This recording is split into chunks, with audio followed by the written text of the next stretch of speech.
Hello and welcome to Đồng Nai Radio and Television Station. Implementing the official letter of Prime Minister on attaching identification cards to cars and motor vehicles in the area, Đồng Nai province strives to have 90% of vehicles registered for the card by the end of June.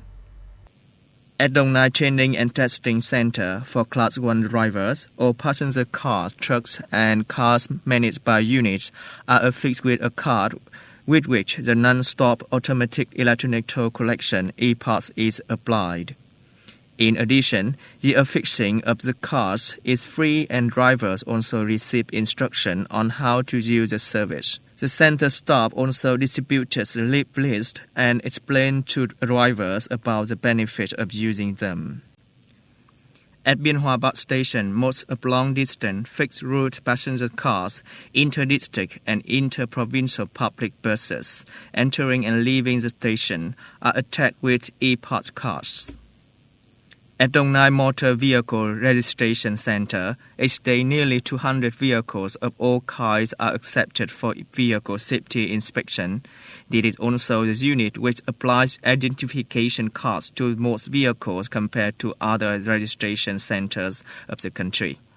Up to now, the province has affixed e-pass cards to nearly 100,000 vehicles and strives to reach 90% of vehicles with the cards by the end of this month. According to the Civil Aviation Authority of Vietnam, in the first 6 months of 2022, the number of passengers and cargo through airports increased sharply compared to the same period last year. The number of passengers through airports in first month of the year reached 40.7 million, up 56.8% over the same period in 2021. Of which international arrivals reached 1.8 million, up 904%.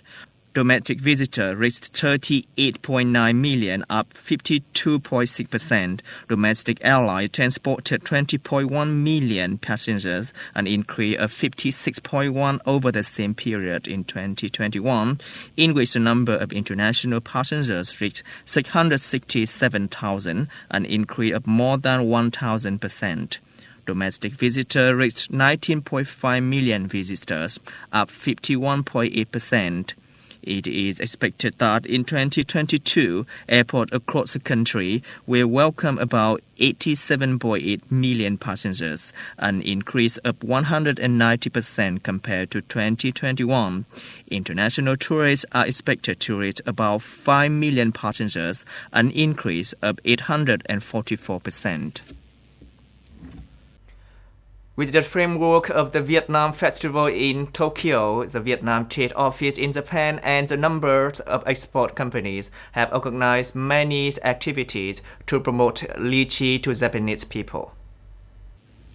At the Vietnam Festival, the Vietnam Trade Office in Japan coordinated with relevant units to directly introduce fresh lychees to visitors.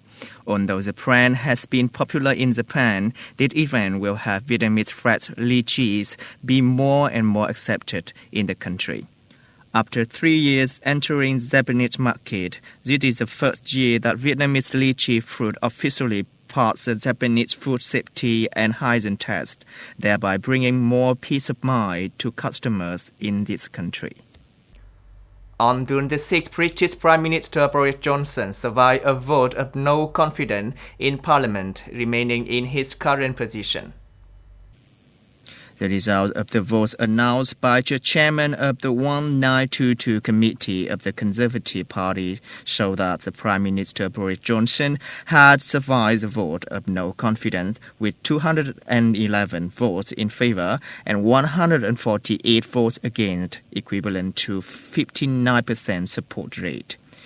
Speaking after the vote, Prime Minister Johnson stressed that this was a convincing result and emphasized that the government and the ruling Conservative Party would continue to focus on issues that British people cares about. Mr. Johnson has been under great pressure lately over reports that he was partying in his office and at his home when Britain imposed strict blockade orders to prevent the spread of COVID-19 pandemic. On June the 6th, TASS news agency reported that the permanent representative of Russian Federation to the United Nations, Vasily Nebenzia, had left the meeting of the UN Security Council during the session on Ukraine, while President of the European Council, Charles Michel, was giving a speech. The permanent mission of Russian Federation to the United Nations confirmed the incident without details.